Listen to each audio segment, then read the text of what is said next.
Pakinggan, panoorin, agaran in real time, o balikan sa pag-scroll up and down. Mga balitang dapat malaman, impormasyong tunay at napakikinabangan. Saan ka man, sa buong kapuluan. Babangon sa bagong sigla. Kababayan, kasama ang social media. Powered broadcaster ng bagong mamamayan. Tapat sa pag-uulat. Ito po ang Presidential Broadcast Service sa Metro Manila.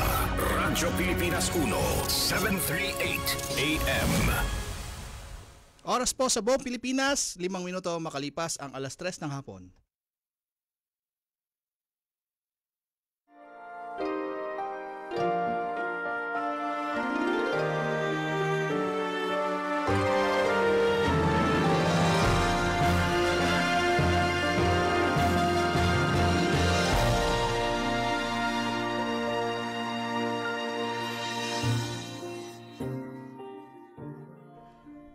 Magandang hapon po sa inyong lahat at welcome po tayo sa ating programang Kalinga hatid ng Red Cross sa Radyo Pilipinas ngayong pong ika-24 ng buwan ng Marso, March 24, 2024, 24 ngayon ha. At sabi nga nila ngayon ay Palm Sunday, araw ng palaspas.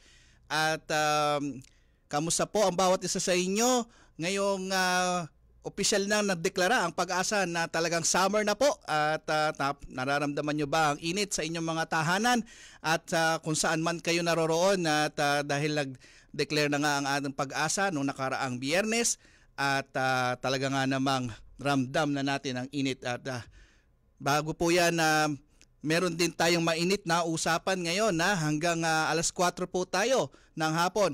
At syempre nais nating pasalamatan ang bumubuo ng ating programa. Syempre sa Presidential Broadcasting Service, si Director Bong Aportadera, ang ating Station Manager Sir Alan Alyanige, ang ating kasama pang si Sir Ray Sampang, si Sir Maki, sa technical side Sir Oli Lopez at si Ma'am Joy Timidan. Okay? At sa Philippine Red Cross naman ang ating Chairman and CEO Richard J. Gordon, ang ating Secretary General Dr. Gwen Pa, ang ating Vice Chairperson si Governor Corazon Alma de Leon at ang iba pang Board of Governors natin, ang mga chapter administrator at ang kanilang mga Board of Directors. Siyempre ang kasama diyan ang mga Red Cross 143 volunteers, Red Cross Youth sa buong Pilipinas. Ayan, inaanyayahan po namin kayo tunghayan ang ating talakayan hanggang alas 4 ng hapon. Siyempre tayo ay napapakinggan Radyo Pilipinas 738 kHz sa ating TV Plus Channel 3, TV Plus Channel 3 at Apordabox Channel 45 to 49, Facebook Live, Radyo Pilipinas at Kalinga Hatid ng Red Cross. Yan, dyan nyo po makikita ang ating talakayan ngayong hapong ito. At syempre hindi na natin patatagalin at makakasama natin every week, hindi po nag-absent, ang ating Vice Chairperson, Governor Corazon Alma de Leon. Magandang hapon po, Gov. Cora. Yes, magandang hapon, and I'm pleased to read the message of retired Chief Justice Hilarion Davide Jr. on the occasion of our program today. And sabi niya, as we commemorate today, Palm Sunday, the 24th of March, we focus our thoughts and actions on these passages on our only option. God has given us access to His throne of love, mercy, and compassion, and grace, so we would go to Him. Why should we go anywhere else? Where else can we go to have our every need met? Only to you, Lord, who is not our first nor our last. You are our only option, not only in times of need, but at all times. You are the way of truth and the life, the resurrection and the life, the good shepherd, the Alpha and the Omega.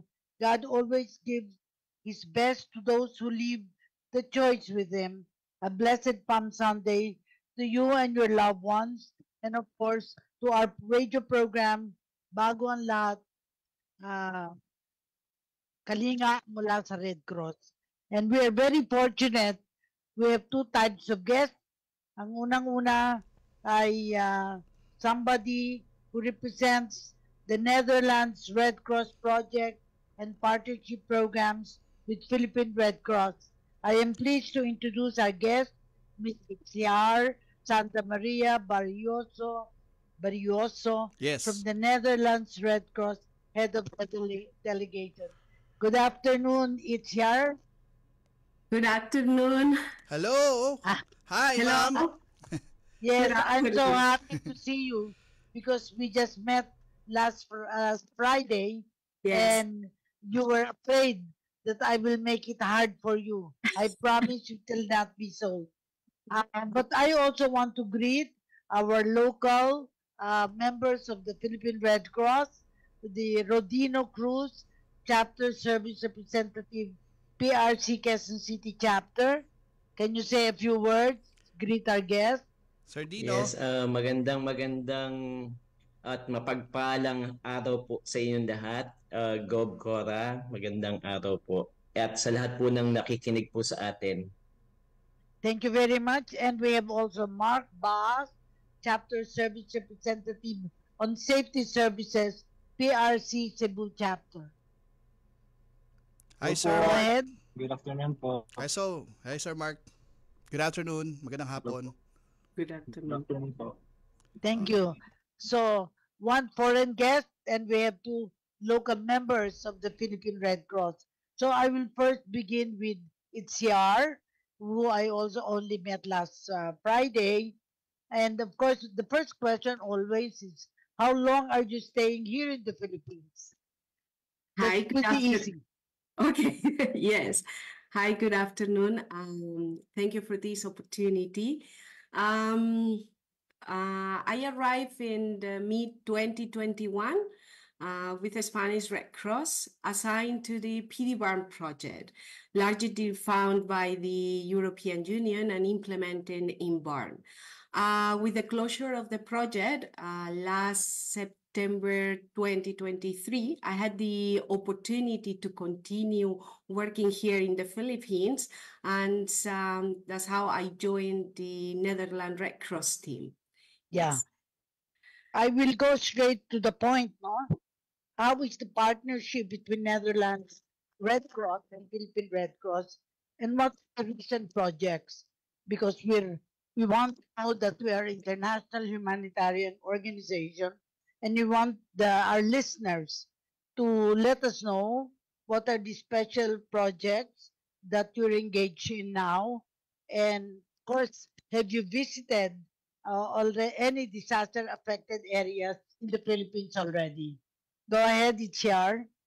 Thank you, Cora.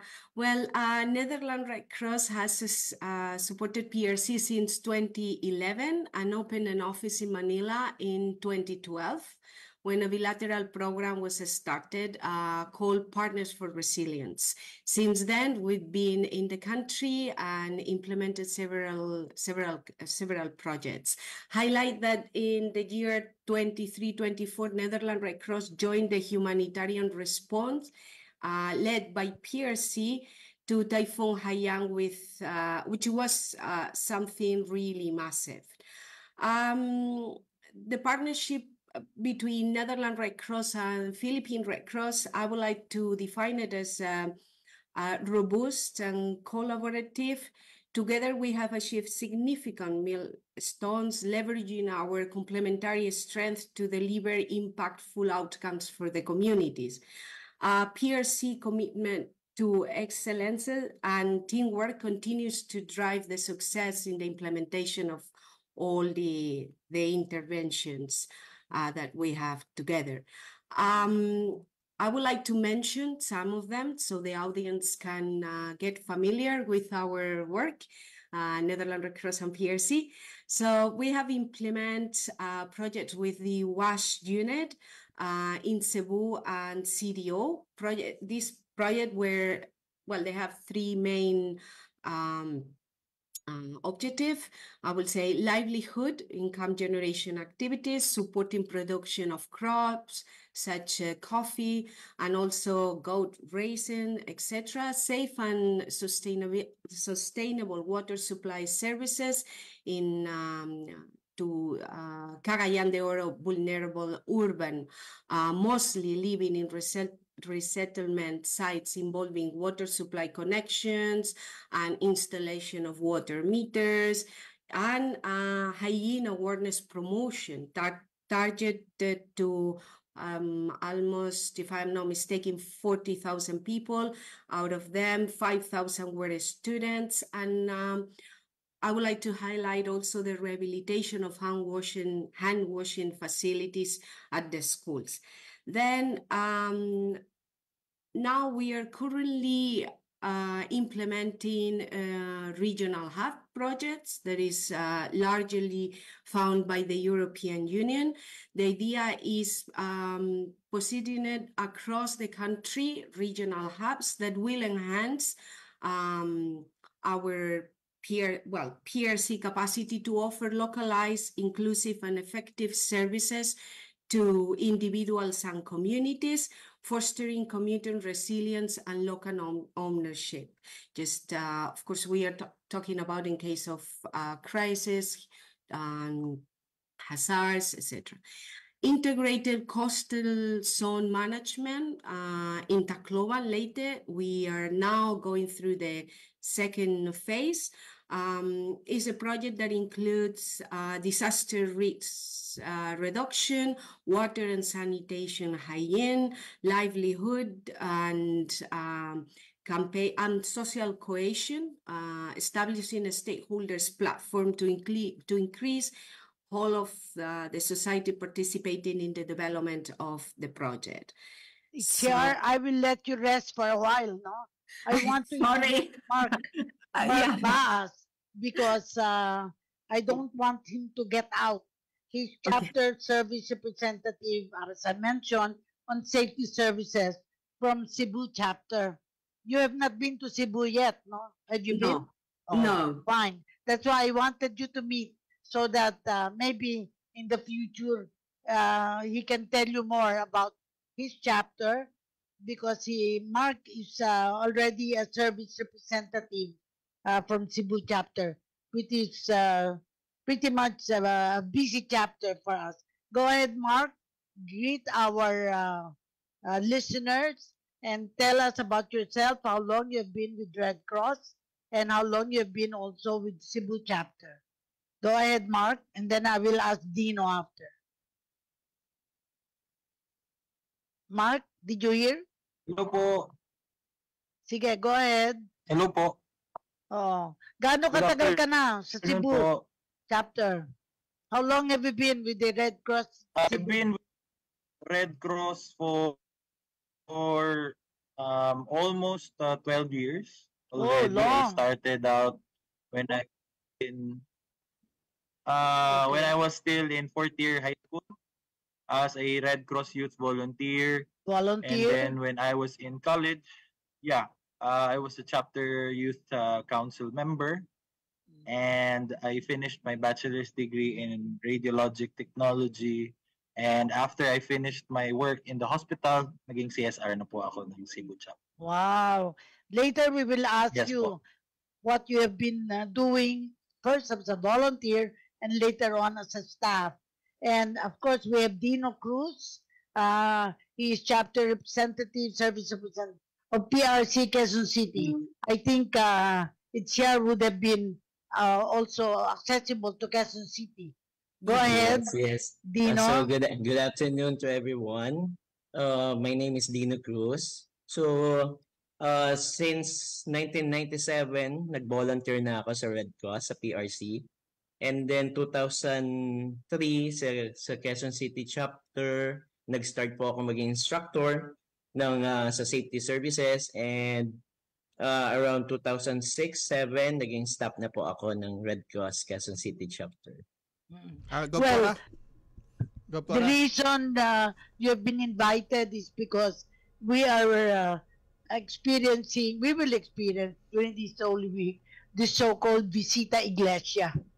Are you involved in this? And what is the role that you are playing as safety service representative? And of course, for Quezon City and for Cebu. Let's begin with Mark. For Cebu, you already mentioned that. Mark, go ahead. What are your Yes po, ma'am. preparations for the coming Holy Week celebration? Well, of course, for the Holy Week preparation for Cebu chapter, headed by our chapter administrator, Attorney Maria Vera de Jesus, and also with the direct supervision of Sir Muhammad Janisa Manalaw, our disaster management service CSR. The team is having ongoing preparations for Semana Santa. They're already having the medical equipment replenished, no? And yung mga refreshers natin for our volunteers na ide-deploy, we're having refresher sessions, no? So that before they can be deployed, no, the skills and the didactics are still fresh on them. So our ambulance team, we actually have 5 ambulances here in the province of Cebu, and they will be ready to give service to the Cebuanos during Holy Week, especially here in our terminals, no? Our South Bus, North Bus terminals, our seaports. Meron po tayong ide-deploy na team. Gov Cora? So I hope Itziar will be able to visit Cebu sometime during her stay here. But meanwhile, I'll ask Dino, how are you preparing also as a PRC Quezon City chapter? How are you preparing yourself for the Semana Santa? Ayun po. Actually po, since last week, we're preparing na po talaga for this coming Holy Week. With syempre with the guidance of our chapter administrator, Miss Janice Adolfo, together with our chairman of Quezon City chapter, Gov Ernesto Naghang. Gov Cora? Yes, naputol. Oo, nagputol lang siya. Oo. Gov Cora, si Ma'am Isha requested we may continue his interview because she requested for a short because she will attend to a particular No appointment. problem. Okay. I will just have the last question for Itziar. When did you start to be a Red Crosser? Because we also like to see the history. When did you started? And I know you wanted only a short time for this interview, but you've already shared quite a lot. But just share how you got involved with the Red Cross, of course, internationally, and how are you finding your stay in the Philippines? Just the 2 questions. Go ahead. How do I find? What is the second question? How do I Yeah. find? The first question is when do you get started with Red Cross, and how do you find your stay in the Philippines? Just 2 questions. Okay. Well, I started in Spain. Spanish Red Cross give the opportunity during COVID to be a volunteer online. So I enrolled as a volunteer online. And then I formally joined the family, the Red Cross family, in 2021 when I came to the Philippines. How do yes. How do I find the Philippines? I love this country, the people. I am very thankful that PRC had welcomed me so how to say, warmly. You know, I feel very, very comfortable, and I would like to stay here for many, many more years. Let's see. Yes. Well, I would like to say that I yes, had go ahead. traveled to several places in the Philippines, sometimes to work, other times just for vacations. So it's a beautiful, beautiful country. It's just and the people is amazing. Yes. Yeah. I certainly look forward to hosting you in some time when you're not so busy. And I know when you are so easy to get along with, and I think you're enjoying your stay in the Philippines. So I'm happy for that. I know you wanted only a short time because you're busy. You're going somewhere else maybe, but I look forward to meeting you again in my capacity as vice chairman, and to also exchange with you some of your experiences so that you can come back again for our radio program to tell your experiences. So thank you very much, TTR, and you have been a wonderful. This has been a wonderful opportunity to guest you in our radio program, and the other delegates also. We look forward to guesting them in this radio program. Thank you very much. Thank you very much for this opportunity, and I'm looking forward to join the program again. Thank you, Yes. ma'am. It's yours. Thank See you. at the office. Thank you. Thank you so much, Ma'am. It's Yan. Thank you Oh, very they're much. saying, okay, and I hope you get to visit their chapters also. Those Yes. the chapters you haven't visited yet. Okay? Now Yes. we'll go to Philippine scene. We will go to our activities here. We will first, of course, ask the question, ano-ano ang inyong mga safety tips sa mga namamanata, mga nagbibisita iglesia at nagbabakasyon ngayon Semana Santa? Para sa inyo, sa Cebu, maraming turista, di ba? Sa Quezon City din, maraming, I'm sure, ay Sakay sa mga bus. busy mga din terminal. kayo. Opo. Go ahead. Ikaw muna, sa Cebu. Anong activities nyo? Yes po, Safety tips. So, Ma'am Cora. Yung safety tips natin for the Semana Santa is especially ngayon, mainit talaga. We're experiencing the El Nino phenomenon. Ay magdala talaga ng fluids, no? Your water baka bottles. himatayin. And preferably yung merong electrolytes. Opo. Mahirap po yun.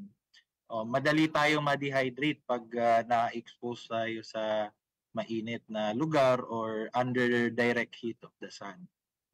So, ayun po. And then, pag lalabas din naman tayo for outing, no? Dun sa swimming pool, sa beach, we would strongly recommend na if we have small children, no? Yung mga maliliit, or yung relatives na hindi gaano malakas or strong swimmers, dapat samahan talaga. Dapat i-supervise talaga pag nasa malapit sa body of water. May it be pool or beach. Yun lang po. Kasi ako experience ko, nakita ko na yung mga matatanda na nagpalagay natin dahil sa Semana Santa ay nagbibisita ng mga simbahan, minsan hinihimatay.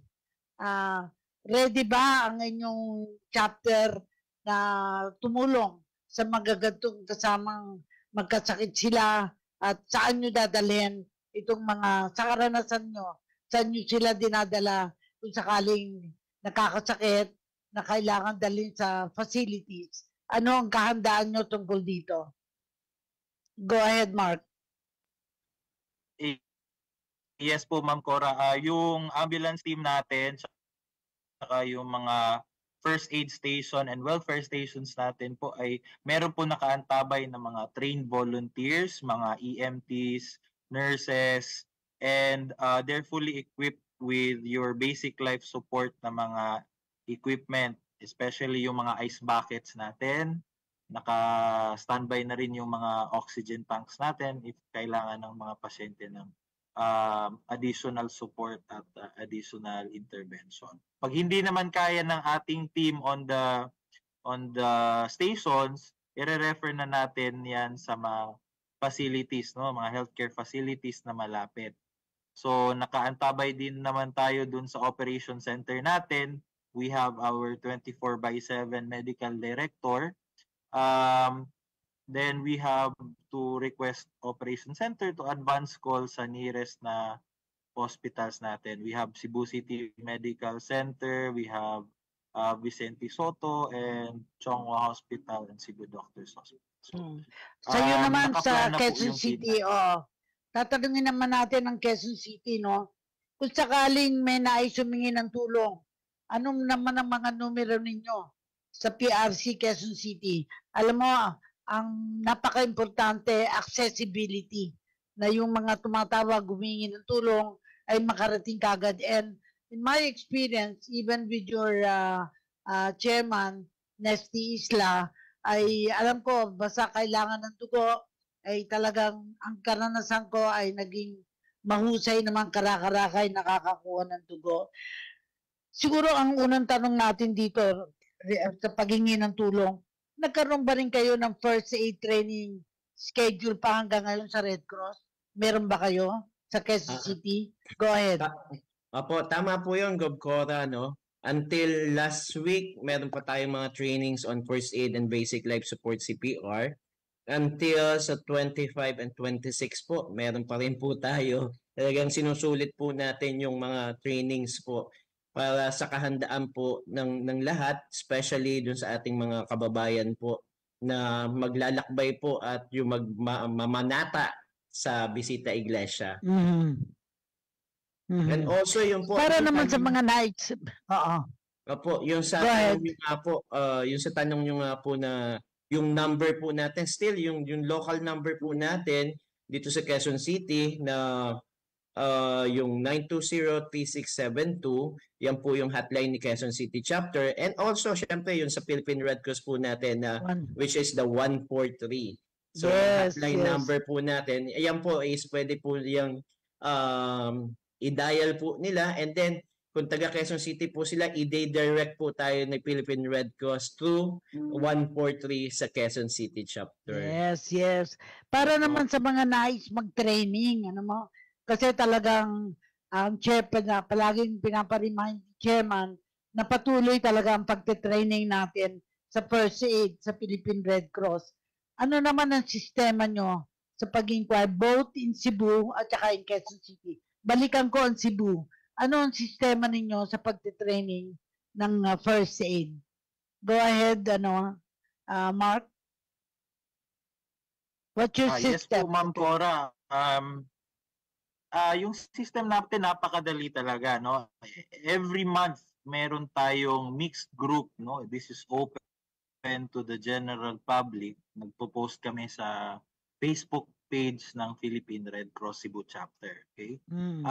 Meron tayong trainings for standard first aid, occupational first aid. All they have to do is just go to the office, fill out a form, merong form na ibibigay. They will give their payment, tapos merong slip na ibibigay. Yun yung mga instruction kung saan yung location at saka anong oras yung training and what to bring. Now, of course, Napakadali lang po, Ma'am Cora. Dino, Quezon City, of course, accessible din yon. Pero siguro, ang interest ko ngayon malaman from sa inyong dalawa, ay paano kayo napasok sa Red Cross? Si Dino, kasi mukha namang matagal ka na ba sa Red Cross? Sa Yes PRC, po, sa yes po, Gob Cora. Since 1997 pa po ako sa Red Cross. Nag-start din po ako sa training natin ng first aid and CPR. Tapos nung way back pa po ng elementary days ko, yung sa RCY nga po ng Red Cross, napasama din ako through yung sa Boy Scout. Yes. Ayun po. Tapos napaka-active po talaga ni Red Cross nung araw na yun. Nung time na yung Boy Scout pa ako. Kaya po siguro nainganyo din po ako na nung nag-college ako, nag-training ako ng first aid. And at the same time, nurse din po kasi ako.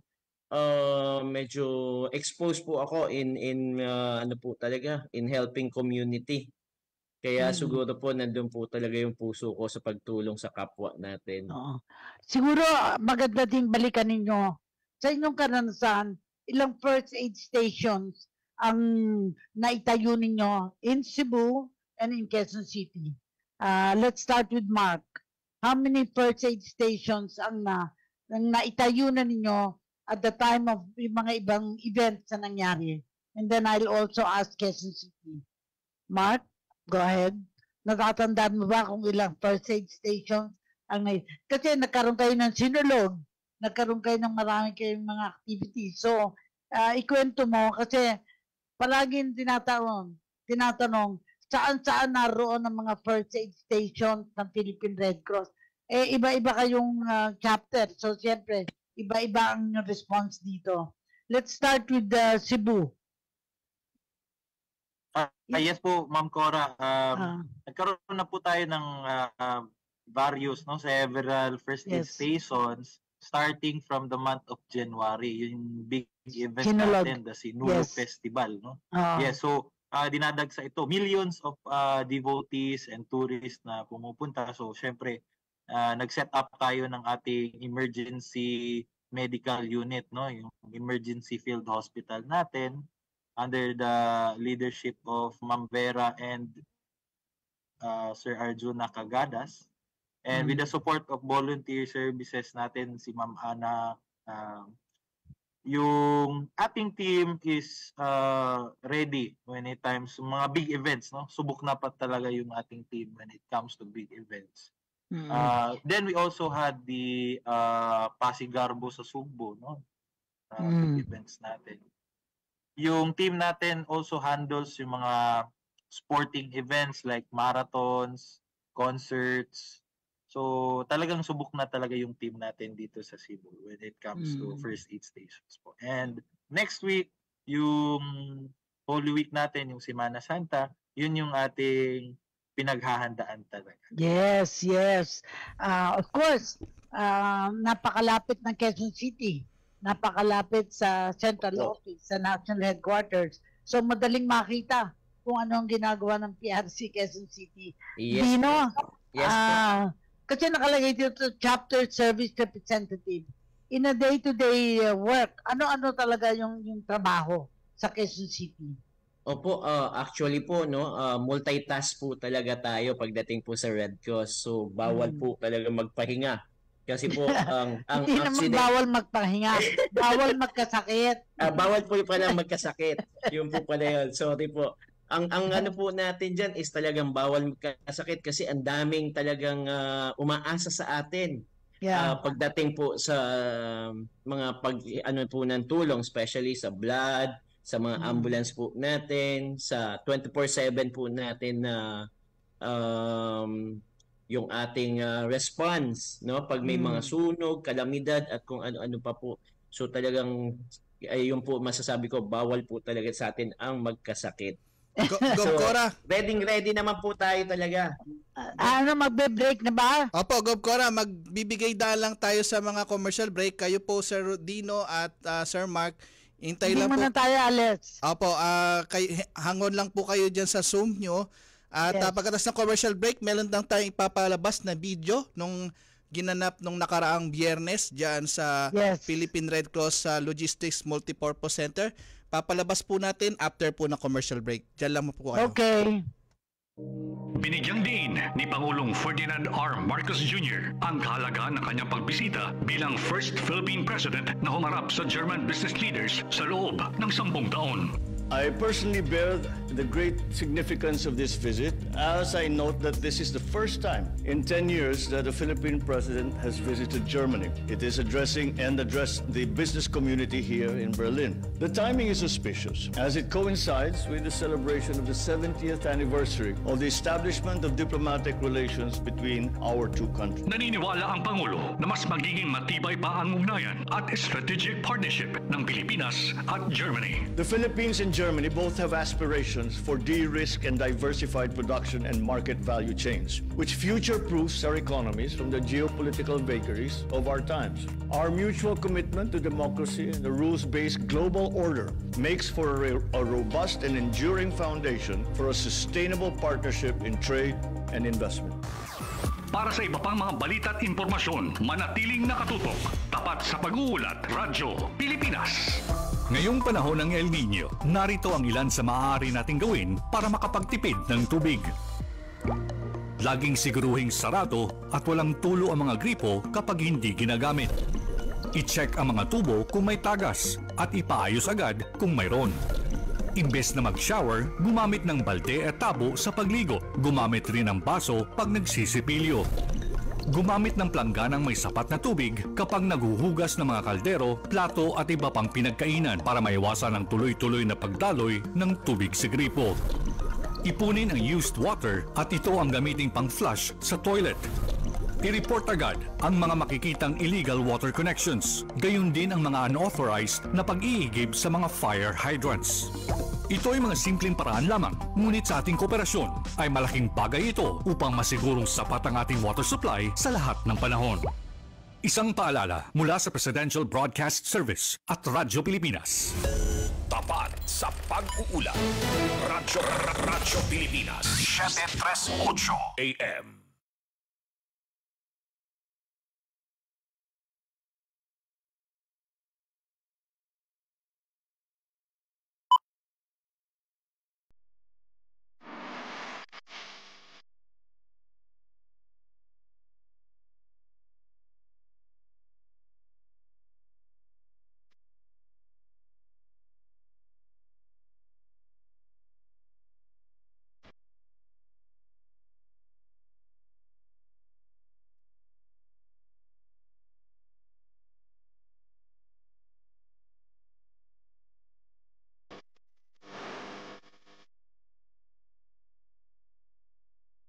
The current PRC Secretary General, our very own Dr. Gwen Pan. Philippine Red Cross is always number one because of our chairman's leadership and because of the chapter's efforts. We are always there for the people whenever we're needed at the height of an emergency.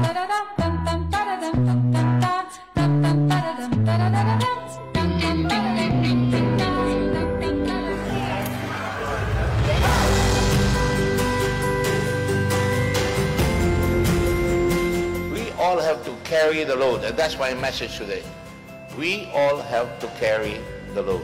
Lahat tayo nagpapasa. Hindi lang si Chairman, hindi lang yung National Headquarters, lahat ng chapter.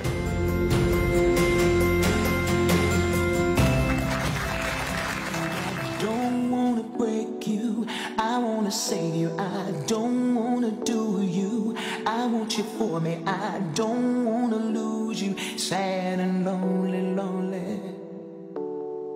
My heart is breaking and it's aching. It's a very important event for all of us because we will honor all the chapters who have been working so hard, for their exceptional effort in resource generation. So palakpakan po natin lahat ng ating Philippine Red Cross chapters. When you serve others, we serve freedom. You cannot be free unless you learn to serve each other. And that's what we are. We serve each other. Lahat tayo ay nagsisilbi sa isa't isa para may angat ang pinakagipit at pinakahirap sa buong Pilipinas.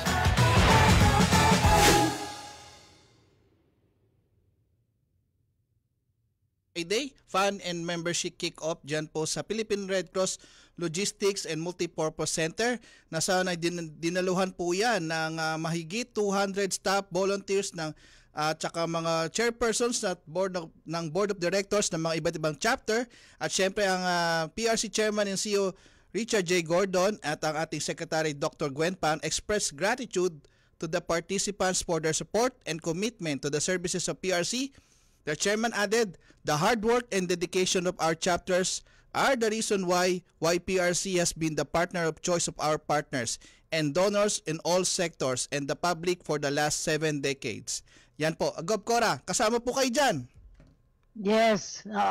Ang na-emphasize, alam mo, si Chairman Gordon na-emphasize both ni Chairman at saka ni Gwen, Secgen Gwen, na si Chairman, he raises the bar. Ibig sabihin, pag na-achieve niya certain point, pinataasan niya. Kaya masasabi natin, kung isipin natin, ours is not a perfect world, I always say.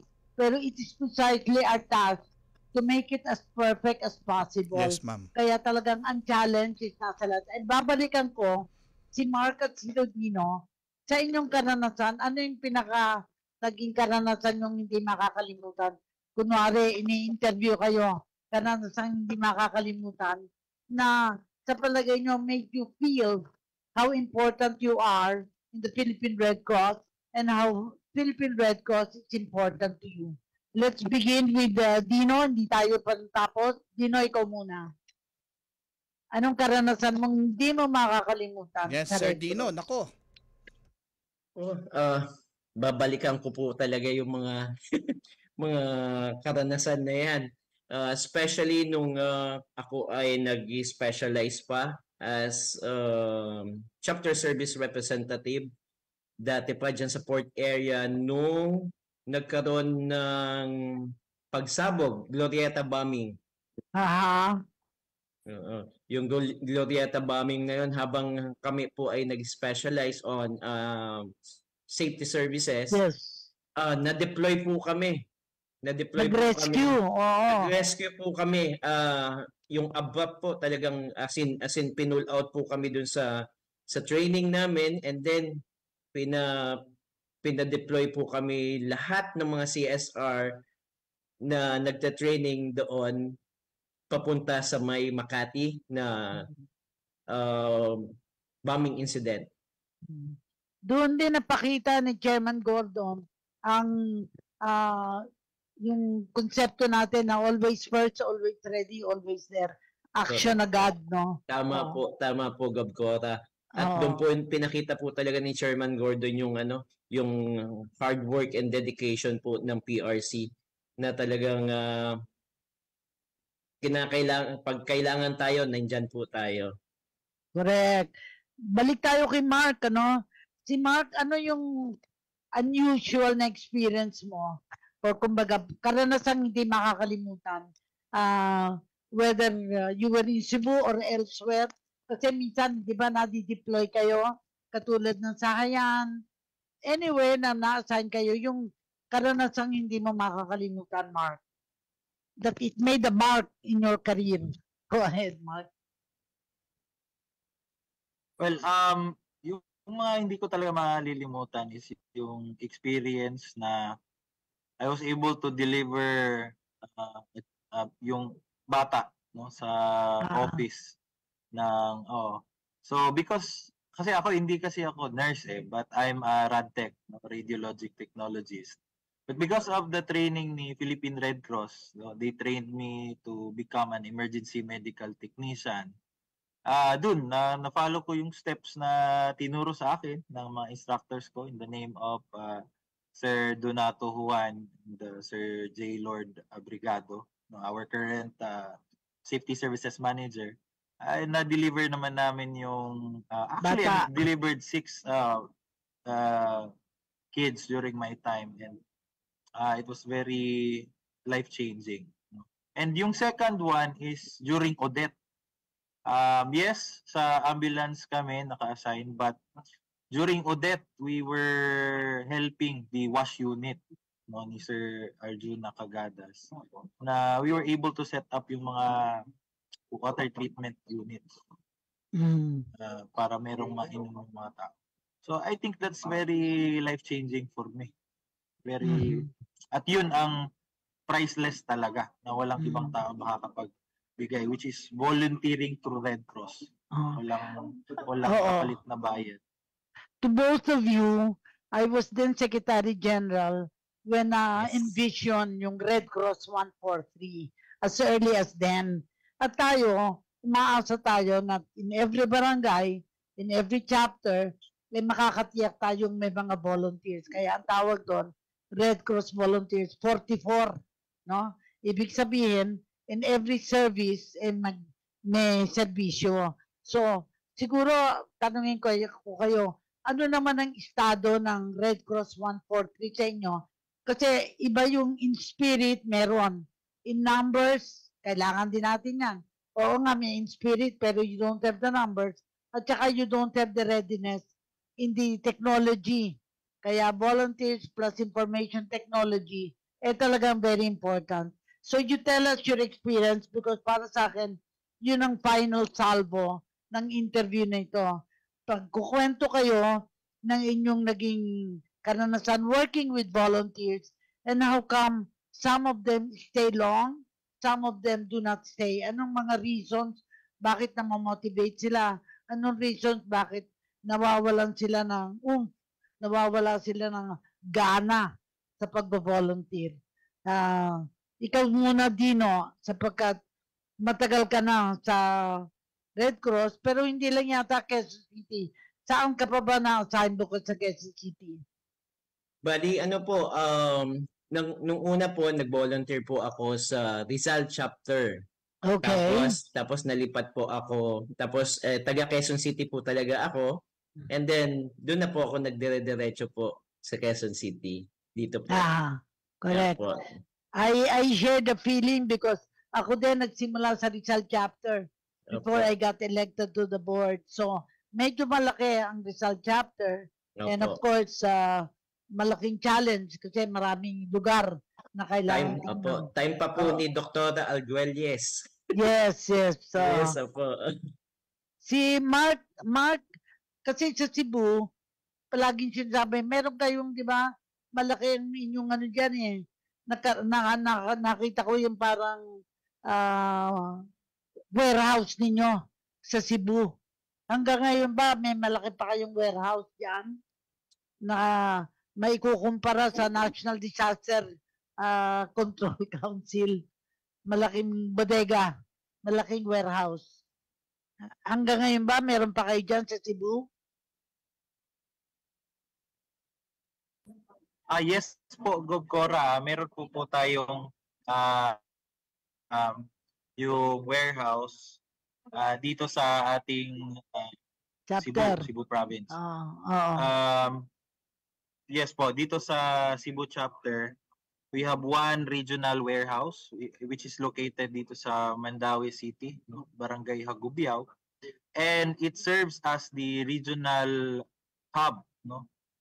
It holds a lot of relief goods, no? Merong mga wash units tayo, meron tayong SETA, may mga water tankers, meron tayong mga payloaders, at saka meron ding mga emergency field hospital na deployable po kahit saang parte ng ating bansa. No? Sa whole Visayan region to begin with, ano? Oo. Alam mo, nakita ko naman ang building ng Quezon City. Bagong tayong building, I think you can be proud of. Kasi kitang-kita along the Quezon City complex, no? Nakita ko na talagang, at of course, nasabi ko na nga, yung accessibility sa blood, ano pa yung nakita mo na development ng Quezon City PRC during your time, of course? Apo. Actually po, no, yung dati, kung isa lang po yung ambulance ni Quezon City, ngayon po, we have 6 ambulance na po and 2 fire trucks plus 2 yung ating hot meals, meron na rin po. So, masasabi ko po, very developed na rin po si Quezon City chapter in terms of yung sa response natin, capabilities. And syempre, yun to our Red Cross 143 nga po na talagang tinututukan po natin, especially our chairman, CEO Richard J. Gordon, na talagang yan po yung kanyang baby talaga eh. Na masasabi ko po talaga na every chapter po talagang he make assure na talagang meron tayong Red Cross 143 na talagang tututok at sabihin po natin na sila po talaga yung magiging mata, kamay, paa, bibig, tenga ni Red Cross at sila po yung magiging katuwang po natin. Kaya nga kailangan highly skilled, highly motivated, and of course, action agad. I think yun ang importante. Hindi pwedeng papatay-patay. Alam mo, itong programa natin ay ginagawa natin para maikwento ang mga karanasan ng mga nagsisilbi sa Red Cross. Kaya pati yung foreigner ng Netherlands Red Cross ay inimbita natin. Kasi may papel ang lahat na nakatutulong, whether they're giving funding support. At alam din natin, pag may disaster sa ibang bansa, tumutulong din ang Philippine Red Cross. Umaasa ako na sa katulad ninyo na you will someday be lead the role. Kasi we sent volunteers to Nepal, we sent volunteers to other countries. So mahalaga na ready kayo. Kaya naniniwala ko, sa pagitan ng programa na ito, ay may kukwento nyo yung karanasan ninyo at ano yung natutunan nyo. How come you stay with Red Cross? Masasabi kong, may forever sa Red Cross. Kasi forever we will stay with Red Cross. So sige, Edison, meron pa bang nag-light sa atin? Gov Cora. Go ahead. Gov Cora, napansin ko lang po, ito pa lang si Mark Baas ay isa pala siyang emergency medical technician, EMT instructor siya. At na-picture po natin siya sa atin sa Philippine Red Cross kasi nakapag-deliver daw siya ng isang baby. Yes, kinuwento na niya. Opo. At talaga nga namang ano ang kanyang kwento, Gob Cora. At isa pa, ito naman si Sir Dino, lagi naman tong nade-deploy kapag panahon ng undas, panahon po ng Semana Santa, dyan sa mga bus terminal po ng kapag ganitong panahon, Gob Cora.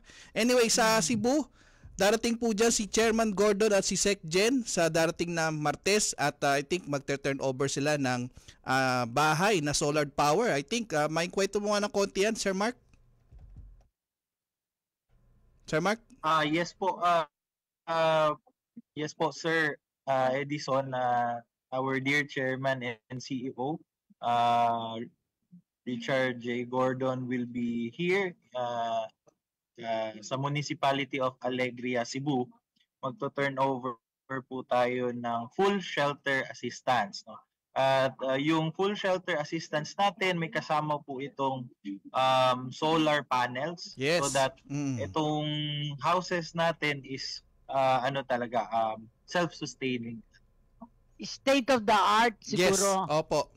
Oo. Funded po yan ng IFRC, I think, no? Nung bagyong Odette pa yan na Sir Mark. Yes po, Sir Edison. Funded po ito ng International Federation ng Red Cross and Red Crescent. At may mga taga-IFRC na dyan. Very thankful po kami na we were chosen to be the beneficiary. Okay. Siguro kumuha kayo ng retrato para may pakita natin dito sa programa. Yes. Yung mangyayari doon. Sa susunod na linggo po, may Gob Cora. babalita natin. Hindi lang tayo nagkukwento. Nagpapakita tayo ng talagang mga kaganapan sa iba't ibang chapter pagpunta ni Chairman Gordon at saka ng ating Secretary General. Okay. Okay? Apo. Meron pa bang balita? Wala na po, ma'am. At hinga na po natin sila ng mga pinal na mensahe. Unahin natin si Sir Mark. Sir Mark, ano yung final message? Yes po, Sir Edison at saka Gob Cora, thank you for having us here. Kami po mga safety services, chapter service representative ng safety services ay always in the service, no? Gusto naming i-share yung mga natutunan namin, kaya meron tayong mga trainings every month dito sa Cebu. And marami tayong mga pwede pang gawin, especially this summer. Magkakaroon tayo ng Summer Safety Institute. So if you want to volunteer, yung mga nanonood, just visit your nearest Red Cross chapter. Okay, si Sir Dino naman, salamat. Sir Mark Anthony Baas, ang Chapter Service Representative ng Safety Services sa Philippine Red Cross Cebu Chapter. At ngayon naman ang final message ni Sir Rodino Cruz ng Quezon City. Sir Dino? Ayun, thank you Sir Edison. Actually po sa Red Cross Quezon City Chapter, umasa po kayo na 24/7 nakaantabay po kami, lalo-lalo na itong panahon na to ng inyong paglalakbay papuntang probinsya, pag-alis po dito sa Quezon City, sa Metro Manila, makakaasa po kayo na ang Red Cross nyo ay laging nandyan po, handang tumulong sa inyo. At syempre po, paalala lang po namin, magdala po kayo ng inyong mga may inom lagi, especially tag-init po talaga ngayon, sobrang init, para maiwasan po natin yung mga iba't ibang klase ng sakit. And i-promote ko na rin, Sir Edison. Yes, opo. Para at least po yung ating this coming April 15, yung event po ni Red Cross Quezon City Chapter na kung saan tayo po ay mass oath taking ng ating Red Cross 143 dito sa Quezon City Memorial Circle. At yan po ay sa pangungunan ng aming chapter chairman, Governor Ernesto Isla, na ang tatawagin natin yung ating mga Red Cross 143 na Red Cross 143 Patrol. Okay. Nandyan kami. Dyan si Gob Cora din, nandyan. At Yes, Gob Cora, ang inyong pong final message po, ngayong araw na to. Ang sa akin ay dasal, prayer for the nation.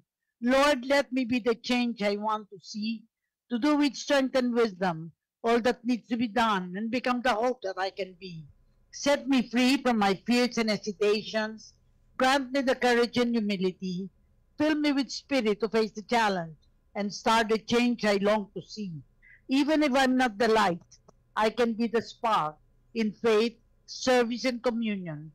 Let us start the change we want to see the change that begins in me. Maraming salamat sa ating mga na-interview ngayong araw na ito at umaasa ako na makikita tayo sa inyong mga chapters. Maraming salamat. Thank you din po, Gov Cora. At yan na po ang ating programang Kalinga Hatid ng Red Cross sa Radyo Pilipinas ngayong pong ika-24 ng buwan ng Marso. Ito po si Edison Enriquez. Susunod na po ang pagbabalita hatid ni Sir Albert Sebastian at kasunod po ang programa ni Vance Fernandez Pulsod ng Pilipino 1 minuto bago mag-alas 4 ng hapon. We know you're always on the go. Pero ang mahuli sa balita